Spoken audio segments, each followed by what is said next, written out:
Good morning everyone, my name is Kaczmar and you're watching Geek Factor. Today, alongside Tref, which is a publishing company from Poland, I would like to present you with this little game called Lord of Bones. Now, first of all, do not worry about the weird words you see on this box right here. This is the Polish title, Władca Kości, which is, I have the Polish copy of the game in front of me. I do not have an English copy with me, unfortunately, but this game will be available to you in English in its entirety. Do not worry about that. You will have a chance to see it at Essen. Depends on when you're watching it. You're probably watching it before Essen. Or if Essen already passed, then you just had a chance to see the game.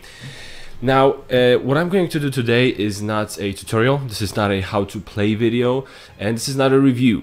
It's basically like an overview to give you an idea of how the game plays, and then what can you expect from it. What I think might, which group of people this game might be appealing to. So first, let's begin by explaining to you in a very brief and a very general overview how this game works. In this game, players will become brave adventurers making their way through dangerous dungeons. The adventure is designed for 2 to 4 players aged 10 and up. Players will take turns and on each of their turns perform one of 3 actions: move, explore, or resolve an encounter.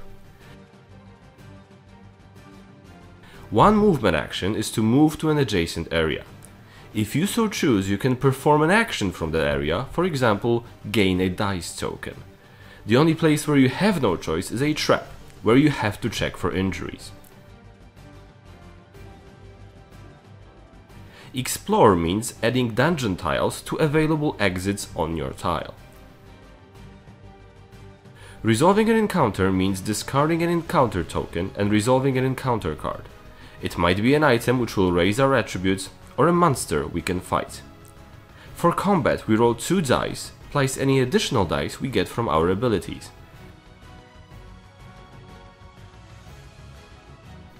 We add the symbols on the dice to the symbols of our attributes to see if they match the monster's card. Defeated monsters can be used as materials in the forge to craft more powerful items.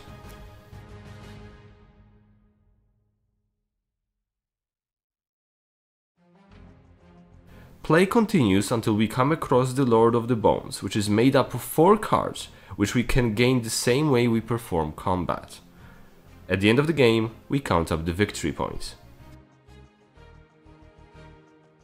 Even from this brief overview that I just gave you, I think you can already tell which genre this game belongs to, and this is very clearly a dungeon crawler. Now, since I am talking to you an English-speaking audience, I assume you might not be as familiar with the company Tref as I am. And Tref here on the Polish market is very famous and made quite the name for itself as selling games for families, for young kids, or party games where you like draft cards or you pick cards and then you have to come up with like clues and words. It's wordplay. It's very all. They have a numerous popular games, popular party games, popular family games on our market today. Now, this game is probably one of the first ventures that Tref has decided to take upon into the more of a gamer's game world. This is definitely more of that type of game. It's still not as advanced, for example, as those big dungeon crawlers you have like Sword and Sorcery or Descent. It's not that level, but it's definitely a step up from what we here in Poland have become accustomed to when it comes to Tref publishing. So, I already, right from the start, I would say this is a game that can definitely appeal to fans of dungeon crawlers, as long as you know up front that you're heading into a more of a lighter area. For me personally, I think that this is best suited for families of gamers who want to introduce their kids, introduce their families to the genre of dungeon crawlers. Because this is it. This is very much a dungeon crawler. We add new areas, we add tiles, we encounter monsters, we fight those monsters until we catch up with the final boss who we have to defeat in order to win the game.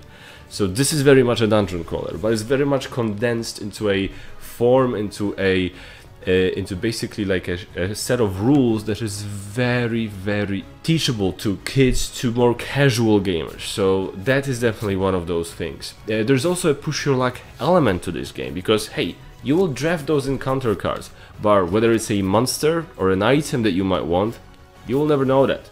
There's also a bit of an RPG taste to the game, with especially particularly with how you develop your character. And I really particularly, for example, I found enjoyable the element of crafting items in a forge, because what I find interesting is that, for example, okay, there's a push your element / luck element to the encounter cards, but when it comes to forging items, this is actually more of a, okay, want to try and forge something from this deck, so I have the whole deck available to me, and I can just pick which item I want to craft.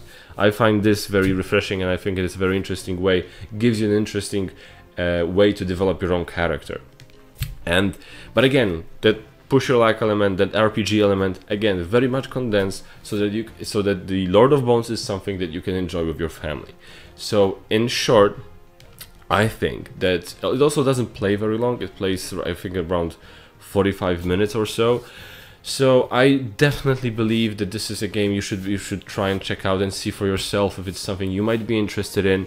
I hope the overview just gave you some idea of what to expect, but just a general message out there about this game. This is definitely like a light dungeon crawler that you might want to check out with your family at a Sunday afternoon, like after lunch. You sit down at a table and you enjoy a little bit of dice chucking and character development in a very scary dungeon full of different weird monsters.